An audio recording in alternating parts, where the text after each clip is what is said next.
Tibbiyot uzliklari tabiat sharoitida 1 yilda 1 marta, ayrimlari 2-3 yilda 1 marta ham bolalashi, ko'payishi mumkin.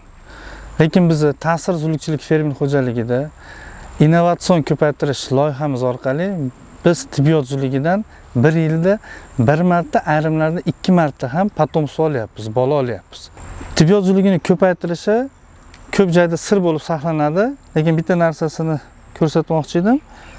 Tibbiyot uzligi mana shunaqa pillalar qo'yibdi, shulardan ko'payadi.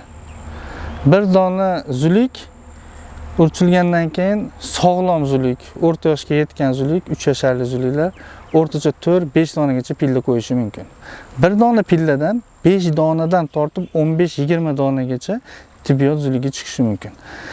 Tabiat sharoitida tibbiyot zuligini ko'paytiriladigan bo'lsa yoki o'zi ko'payadigan bo'lsa, uni o'ziga yarasha dushmanlari, deylik bir har xil karamishlar, suv karamishlar, yovvoyi o'rdaklar, sazan, karpa va baliqlar uni bir dushmanlari bo'lib turib, 100% zulikdan 10% qolishi mumkin.